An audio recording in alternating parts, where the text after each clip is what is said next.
Kelly's court is back in session. On the docket today, new evidence coming to light in the Trayvon Martin second-degree murder case against George Zimmerman. Medical records now show that Zimmerman was pretty beaten up when police arrived on the scene the night of the shooting. He suffered a broken nose, black eyes, a swollen lip, and gashes on his head. The injuries may back up Zimmerman's claims that the 17-year-old did serious damage to him, and Zimmerman fired his gun in self-defense. Given this evidence, how does it change the case, if at all? Joining me now, Jonna Spilbor, a defense attorney and former prosecutor, and Brian Claypool, new to Kelly's court, who is a civil rights litigator and a defense attorney. All right, panel, welcome. So this is all about whether Zimmerman, at least the first step, is about whether Zimmerman can take advantage of Florida's stand your ground law. The judge decides that. If the judge says, no, it doesn't apply, he goes to trial, he can still allege self-defense, he may or may not be found guilty or not guilty, we don't know. Okay, so the question is whether these injuries help him either convince a judge that the stand your ground law applies, or if he fails at that, convince a jury that it was self-defense. Jonna, what say you?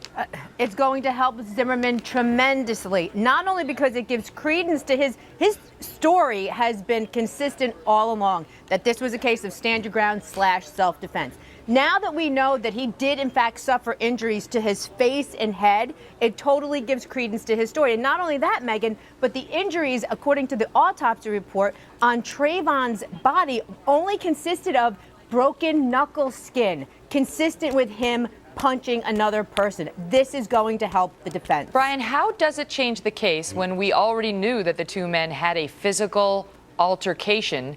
That, you know, we showed the ABC News picture a moment ago of the back of Zimmerman's head bleeding. This suggests he was hurt worse than we knew, but we already knew he was hurt and that they had a confrontation. Well, first of all, I think everybody's jumping on the George Zimmerman bandwagon here, and they're rushing to judgment.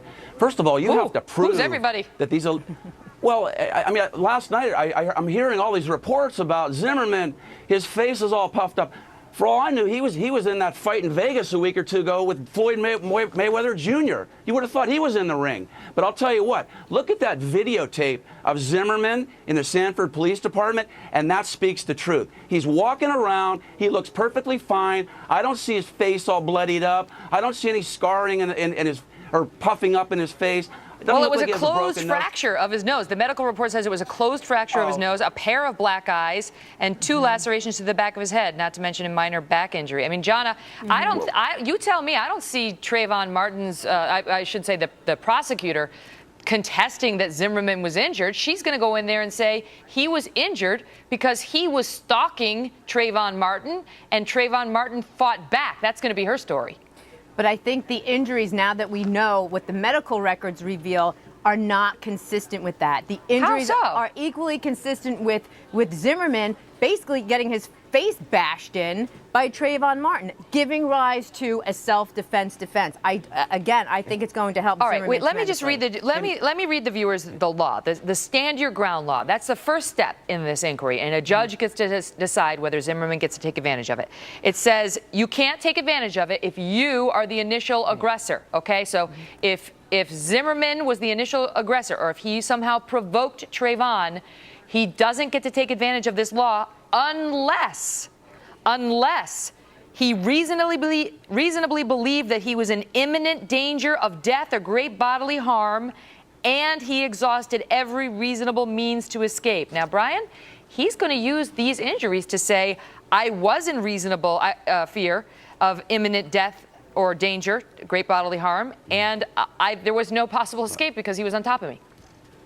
Well, two things. First of all, I respectfully disagree that if I was a prosecutor in this case, I would challenge the integrity of these injuries, because why is it that Zimmerman went to see a doctor the next day?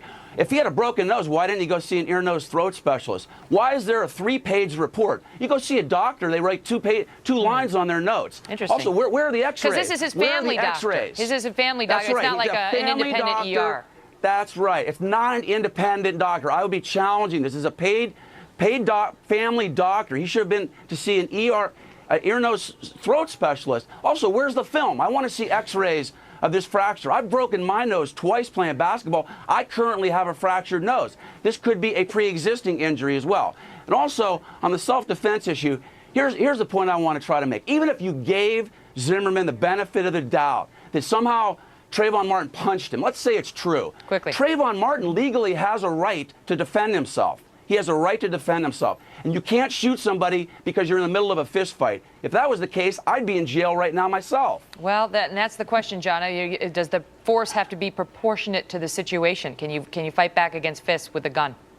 You know, I guess in certain circumstances you can. If somebody were bashing my face in and I had a gun, I would probably use it too. So you have to get in Zimmerman's mind. Was there malice which would give rise to murder? Absolutely not. Was there something else that might give rise to a good self-defense? Probably. He's got 2 shots to get rid of this case, Zimmerman does. One before the judge. If that fails, then one before the jury. Got to run. Guys, thank you both so much. Brian, good job. Welcome. Thanks. Thank you, Maggie. Thanks for having me. All right, coming up, new information.